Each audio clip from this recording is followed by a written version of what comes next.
लागला तेव्हा मी दाखवलं एकनाथ शिंदे काय. एकनाथ शिंदे सर्वसामान्य कार्यकर्ता आहे, बाळासाहेबांचा सच्चा शिवसैनिक आहे, आनंद दिघे साहेबांचा चेला आहे. त्यामुळे तुम्ही मला या धमक्या देऊ नका. तुम्ही सरकारमध्ये येण्याचे स्वप्न बघताय, मुंगेरी लाल की हसीन सपने छोड़ दो. ये मेरी लाडली बहनों ने तय कर लिया है, लाडले बहनों भाइयों ने तय कर लिया है, तुम्हारा सत्ता का दरवाजा बंद कर दिया है और तुमको घर बिठाने का फैसला कर लिया है. घरी बसवायचा फैसला केलाय ना तुम्ही त्यांना. घरी बसवायला कायमच घरी बसवायची संधी आली आहे.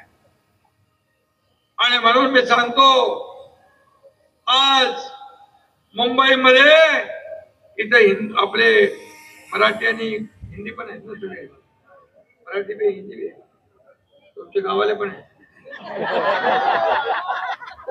अरे हमारा तो राम राम, आम्ही राम राम बोलतो, तुम्ही जय श्रीराम बोलता. राम तर आहे त्याच्यामध्ये. आणि म्हणून इसलिए सामने वालों का काम तमाम करने का मौका आपको मिला है. 20 तारीख को 20 तारखेला तुम्हाला संधी मिळाली आहे. पर मी एक सांगतो, ही योजना जी आपण केली याच्यात काय भेदभाव केलाय? मराठीला मिळतंय, उत्तर भारतीयाला नाही मिळत, गुजरातीला मिळतंय, साऊथ इंडियनला नाही मिळत, हिंदूला मिळते, मुसलमानला नाही मिळत, हिंदूला मिळते, ख्रिश्चनला मिळत नाही, असं केलं आपण? सभी लोगों को ये मिलता है योजना. आपण दुजाभाव केलाय, आपण भेदभाव केलाय.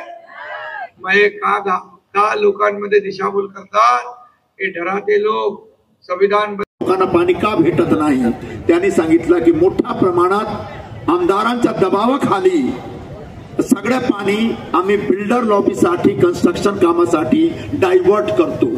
यामुळे लोकांना पाणी भेटत नाही. मी मुख्यमंत्री साहेबांना निवेदन करतो की तुम्ही अशी व्यवस्था करा की जे काही पाणी दिंडोशीच्या लोकांसाठी सप्लाय होत आहे त्याच्यामध्ये सर्व पाणी फक्त पिण्यासाठी सर्वप्रथम वापर झाला पाहिजे आणि त्यानंतर राहिलेला पाणी तुम्ही इतर व्यवसायासाठी देऊ शकता. तो हा एक पिण्याच्या पाणीचा मोठा प्रश्न आहे या विभागात. दुसरा रस्त्याचा एक मोठा प्रश्न आहे.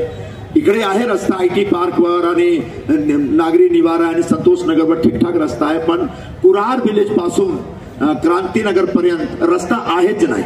रस्ता म्हणजे फक्त खड्डे आहेत. या रस्त्याचा निर्माण झाला पाहिजे, रस्त्याचा विकास झाला पाहिजे. ज्याप्रमाणे माननीय मुख्यमंत्री साहेबांच्या नेतृत्वात संपूर्ण मुंबईत एक सिमेंट कॉन्क्रीट रस्त्याचा निर्माण चालू आहे आणि यामुळे गेल्या पावसाळ्यात आम्हाला मुंबईमध्ये कुठेही खड्डा दिसला नाही, पॉटहोल दिसला नाही. याचप्रमाणे दिंडोशीमध्ये पण सर्व रस्त्याचा विकास झाला पाहिजे आणि कॉन्क्रीट रस्ता झाला पाहिजे. साहेब, मी सर्वांना, आमच्या सर्व मतदारांना मी असा वचन दिलेलं आहे तुमच्या वतीने की मी जेव्हा मी निवडून येईल तेव्हा त्यानंतर मी तुमच्या विभागामध्ये जे काही रस्ते आहेत सर्व रस्ते सिमेंटचे होणार. सर्व रस्ते सिमेंटचे होणार म्हणजे आजूबाजूला प्रॉपर गटर होणार, गटरवर कव्हर होणार आणि जो कचरा रस्त्यावर आहे, जो घाण रस्त्यावर असतो आणि त्यामुळे खूप आजारी लोक पडतात, त्या कचऱ्याची साफसफाई आम्ही करू शकतो. याचा मी एक वचन दिलेलं आहे. आम्हाला जो एक मुंबईमध्ये रस्त्याचा विकासचा जो एक कार्यक्रम चालू आहे त्याच्या दुसऱ्या टप्प्यामध्ये दिंडोशीचे सर्व रस्त्याचा समावेश झाला पाहिजे. तिसरा म्हणजे एक मोठा विषय आहे, काम करायला पाहिजे होतं त्या कामात तुम्ही शून्य आहात. जर तुम्ही ती महानगरपालिकेची कामं तुम्ही केलेली म्हणत असाल तर या ठिकाणी उपमहापौर सुद्धा होते, या ठिकाणी 4-4, 5-5 नगरसेवक होते, तुमच्याच पक्षाचे होते. मग त्यांनी काय केलं याच्यावर तुम्ही स्वतः प्रश्न निर्माण करता. मग लोक बोलणार ना तुम्ही तरी निष्फळ आहात किंवा तुम्ही ज्यांच्यासाठी मतं मागितली ती लोक निष्फळ आहात. म्हणून लोकांना खोटं ठरवण्यापेक्षा, आपल्यावरचं आलेलं दुसऱ्यावर ढकलण्यापेक्षा मान्य करा की तुम्ही काम नाही केलं.